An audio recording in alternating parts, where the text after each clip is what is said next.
हे देवी, माघ माध्यम के 22वें अध्याय का पठन में शुरू कर रहा हूँ। वेद निधि ने महर्षि लोमेश से पूछा, प्रभु देव द्युति कौन थे? वे कहाँ रहते थे? किसके पुत्र थे तथा उन्होंने किस पिशाच को और किस प्रकार मुक्ति प्रदान की थी? महर्षि लोमस बोले, सरस्वती नदी के सुंदर शांत तट पर पर्वत के ऊपर अनन्य विष्णु भक्त महात्मा देव द्युति निवास करते थे। वे भगवान विष्णु के वर से उत्पन्न हुए थे। वे हर समय भीषण तप किया करते थे। ग्रीष्म ऋतु में वे सूर्य की ओर दृष्टि केंद्रित कर पंचाग्नि तपा करते थे। वर्षा ऋतु में खुले मैदान में बैठकर तप करते थे तथा जाड़ों में सरस्वती नदी के शीतल जल में खड़े होकर तप करते थे। तप करने के साथ ही तपस्वी देवद्युति चंद्रायन व्रत की विधि से जीवन व्यतीत करते थे। इस तरह उनके जीवन व्यतीत करते हुए 1 सहस्त्र वर्ष हो गए।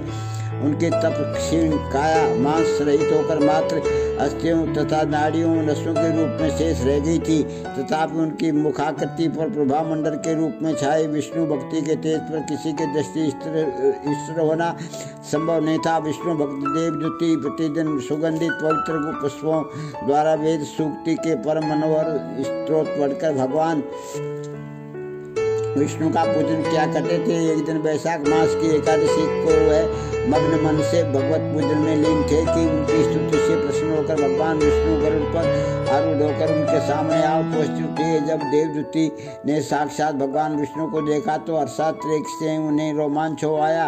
वह अपने शुद्ध बुद्ध खोकर भगवान पर दृष्टि केंद्रित कर उन्हें अपलेख निहारते रहे। अपने भक्त देवद्युति की ऐसी भाव विभोरता देखकर भगवान विष्णु ने मुस्कुराकर उनसे कहा, हे देवदूत, तुम मेरे प्रिय भक्त हो तथा मनसा वाचा कर्मणा मुझको ही समर्पित हो।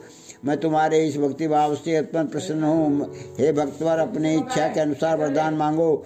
देवादिदेव भगवान विष्णु के ऐसे वचन सुनकर प्रेमानंद मग्न देवदूत ने करबद्ध होकर निवेदन किया, हे करुणानिधि कमल नयन शेष साई देवादिदेव सर्वेश्वर, आपने अपनी माया से यह उत्तम मनोहारी रमणीय शरीर रूप धारण किया है। योगियों ऋषियों और तपस्वियों को भी दुर्लभ आपके दर्शन पाकर प्रभु में कृतार्थ हो गया।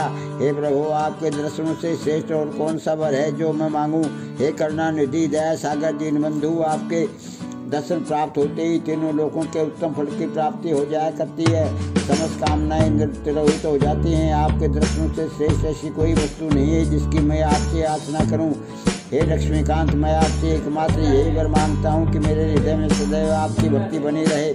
मेरी अन्य कोई कामना नहीं है, केवल आपकी अचल भक्ति की ही मेरी एकमात्र अभिलाषा है। अपने भक्त देवद्युति के ये वचन सुनकर भगवान विष्णु ने कहा, हे भक्त देवद्युति, तुम्हारी कामना नीति धर्म और भक्ति से ओतप्रोत है। हे निष्पाप, मैं वर देता हूँ कि तुम्हारी भक्ति और तप में कभी भी कोई विघ्न बाधा उपस्थित नहीं होगी।